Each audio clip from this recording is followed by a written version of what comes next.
Ni hao, pessoal, eu me chamo Alessandro e sejam bem-vindos ao meu segundo vídeo explicando química. Então, quero agradecer de novo a sua presença aqui, sua visualização, e dessa vez nós vamos falar de substâncias químicas. Então, bora começar! Para falar sobre substâncias, vamos ter que falar de substâncias puras, que são basicamente as mais básicas dentre essa matéria toda, que possuem apenas um componente e não costumam aparecer na natureza porque elas são associadas com outras substâncias. E as substâncias puras são classificadas em dois itens. O primeiro são as substâncias simples, quando são apenas classificadas por um átomo sequer, ou seja, um tipo de átomo. Por exemplo, a gente, quando respira, a gente respira o oxigênio 2, vamos dizer assim. Não é realmente esse nome, mas vamos chamar assim para facilitar nossa vida, vai. E esse é o mesmo ar que utilizamos para, por exemplo, encher a barriga. Ou seja, é um átomo simples, né? Uma substância simples, o ar que respiramos.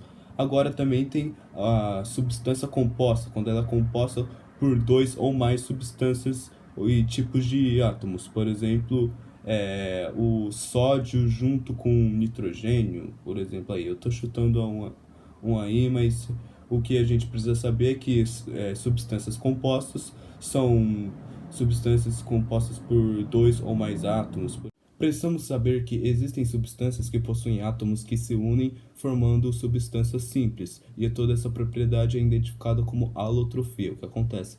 Ela possui os alótrofos, que são essas substâncias formadas, e esses alótrofos são substâncias simples formadas por apenas um elemento químico. Por exemplo, o carbono, só o elemento de carbono conseguiu formar várias coisas, como por exemplo o grafite e o diamante. Agora precisamos falar sobre mistura, as quais são contidas por duas ou mais substâncias e juntos elas formam uma mistura, ou seja, elas são misturadas, e as quais não formam novos produtos químicos, é isso. E um exemplo de mistura, por exemplo, é o nosso próprio solo. Por exemplo, existem restos de animais misturados com a terra que também se misturam com restos de vegetais, vamos dizer assim. Elas são classificadas em duas. A primeira é a mistura homogênea. O que acontece? Eu vou usar a água e o sal como exemplo.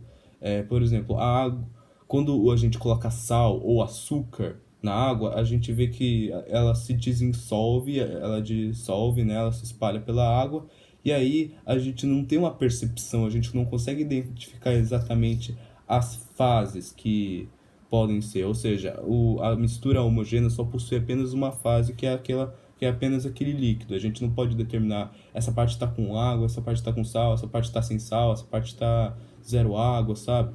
E a outra é a mistura heterogênea, quando as substâncias parecem não se dar muito bem, elas acabam ficando separadinhas. Por exemplo, a gente coloca num copo água, álcool e gasolina, vamos supor.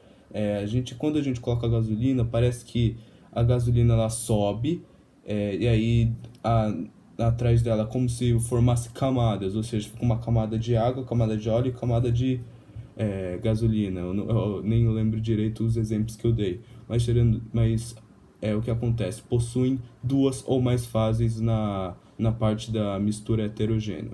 Então, essas são as misturas. E aqui eu estou finalizando mais uma videoaula sobre química. Eu quero principalmente agradecer sua visualização e sua presença. Eu quero dizer de novo que sim, é uma coisa que eu gosto muito de fazer, né? Ajudar os outros utilizando uma das minhas matérias preferidas, que são ciências e tudo mais. E quero agradecer muito por isso. Então, até mais!